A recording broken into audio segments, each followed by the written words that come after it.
Thank you for waiting for me. I'm so sorry for the delay. And to the whole team, and I'm wishing you very all the best. I'm very happy for you guys. And please welcome to Telugu film industry, for the directors and the actors.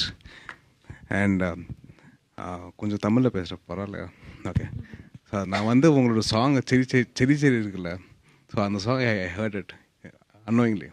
So it's ரொம்ப நல்லா இருக்குது, சூப்பராக இருக்குது, and very nice. And మా నిఖిల్ చెప్పినట్టు స్లోగా word of mouth take off అయింది. And ఎస్రే shows full అయిపోయినాయి. అలాగే ప్రతి షో ఫుల్ అవ్వాలని చెప్పి నేను కోరుకుంటున్నాను. అండ్ మన తెలుగు వాళ్ళు మంచి మనసు ఉందండి, అన్ని సినిమాలు చూస్తారు, అందరినీ వెల్కమ్ చేస్తారు. So thank you so much for and hats off to you guys. మమ్మల్ని యాక్సెప్ట్ చేస్తారు, మమ్మల్ని అందరినీ వెల్కమ్ చేస్తున్నారు. మంచి సినిమాకి బౌండరీస్ లేవు, ఓన్లీ ఇండియా బౌండరీస్ ఒకటి ఉన్నాయి. అండ్ మనం ఎంతవరకు మనం చేయగలుగుతాం మనం చేస్తాను. అండ్ డెఫినెట్లీ మంచి సినిమాని సపోర్ట్ చేసి చెప్పి కోరుకుంటున్నాను. అండ్ అలాగే మా సాహు అన్న wishing you all the very best. And congratulations on the huge success of Vaazha 2 and Malayalam. అలాగే మీరందరూ సపోర్ట్ ఉంటే తెలుగులో కూడా బాగా ఆడుద్ది. And wishing the whole team all the very best అండి. డైరెక్టర్ గారు బిపిన్ గారికి and all the actors, young actors, వీళ్ళందరూ కొత్త వాళ్ళు. My only request to the media people, కొద్దిగా be little soft on them, be little gentle.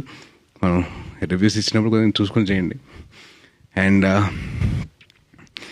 మా నిఖిల్కి అసలు ఏం చెప్పాలంటే బాగా బూ అని చెప్పి పిలుచుకోవడం బాగా అలవాటు. అందుకో సినిమా పేరు కూడా స్వయంభూ అని పెట్టుకున్నాడు. సో బూ అనిపించి స్వయంభూ కూడా వచ్చింది. So wishing him all the very best. And wishing thank you so much for all your support అండి. Thank you Nikhil boo. Okay, so మీకు ఇలాంటి ఫ్రెండ్స్ గ్యాంగ్ ఉన్నిందా? సో నాకు కాలేజ్లో ఐ హ్యాడ్ 3 ఫ్రెండ్స్ ఉన్నారండి. సో వాళ్ళతో సో మీరు ఇలా ఎప్పుడైనా ఒక అమ్మాయికి లైన్ వేయడం జరిగిందా? అబ్బో, మేము అసలు టీచర్కి లైన్ వేసాం. అయ్యో, టీచర్కి లైన్ వేసేవాళ్ళంట. Thank you so sweet of you Sai Durga Tej గారు.